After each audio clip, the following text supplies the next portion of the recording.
Hey guys, welcome to my YouTube channel. My name is Obed Sheikh and you are watching In Course Career. So let's start it.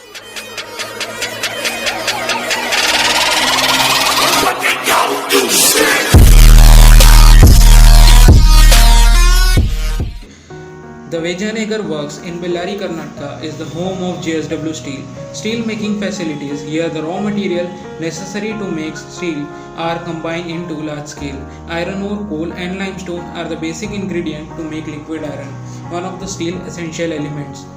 The second making iron ingredients are black coal comes from coal mine close to steel works close.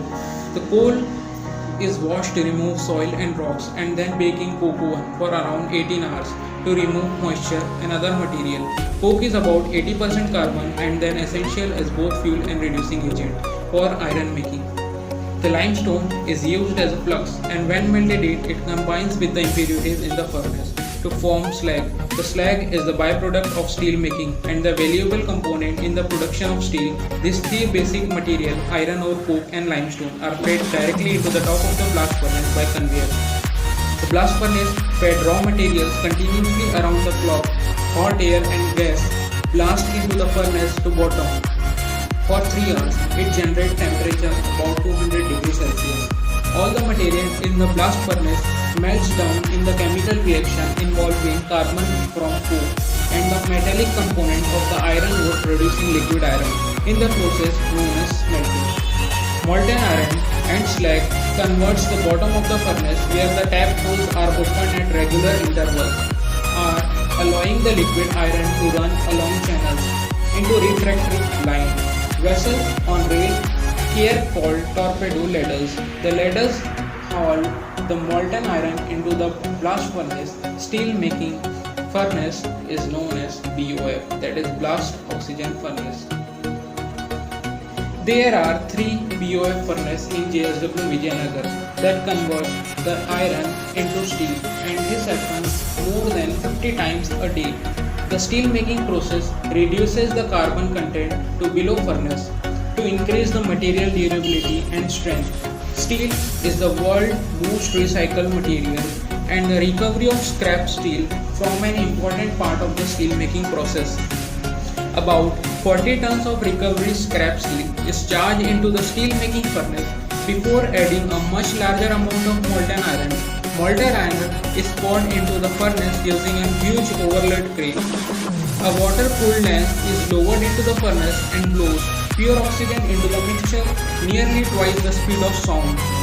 This creates a reaction that drives the temperature rapidly to around 700 degrees Celsius. Plugs are added to absorb impurities and scrap melts and mixes with the iron and carbon content in the reduces liquid.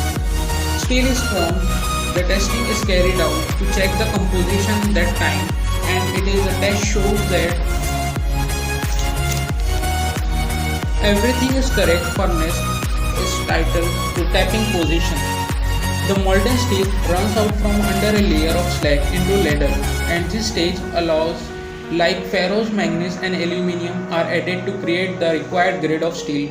More than 100 types of grade of steel are produced each with different properties as required for their end use. The next stage to process transform the liquid steel into the solid shape. This is achieved the casting steel into slabs in a continuous slab casting machine. Molten steel is poured into a bottomless mold where it passes through dozens of water cooled rolls and it moves through a caster through layers, moves slowly harden until the slab of steel is solid. All the way through slabs are automatically measured, cut by computer controlling gas that is called a torch cutting machine TCM, being stockpiled ahead of rolling and other plate mill or the hot strip mills. At the plate mills, reheated slab passes through the horizontal rolls until the reaching desired length. With thickness, plate size and grade can be finished down to high levels of thickness. Control along the entire length of plate slabs bound for hot strip mills are reheated before they can be rolled into the hot roll. Steel slabs passes through a walking beam reheated furnace. When they are carried, reduces the risk of surface damage and maintains an even temperature slabs. are reheated in Cobo 1. Gas furnace, which create a uniform jacket of scale or surface iron oxide. This is removed by passing through high pressure water sprays. The next, reverse roughing means, through which product passes numerous times until it is reduced from the 230 mm thickness slab to a bar about 25 mm and lengthened considerably. The width is controlled by the vertical edge rollers and the bar when traversed to a coil box where it is rolled up to form a coil. This ensures that the bare temperature is evenly distributed through its entire length. The coiling action reverses the bar so that the back end is now front and leads off to the finishing stand or roller to ensure final mechanical properties are achieved all hot rolling steel. The steel is finished at specific temperature to achieve final properties required for the hot roll coil product. The requirement, the thickness of the product is monitored by X-ray gauge. As the strip release the last stand, and this is the equipment adjusts the mill slating during rolling. If the necessary, after the strip levels, the last finishing stand temperature is carefully controlled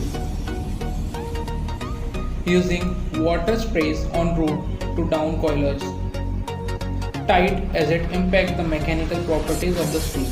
The final hot roll coil can be transported directly to the customers or further processed through pickling temperature, rolling, slating, shearing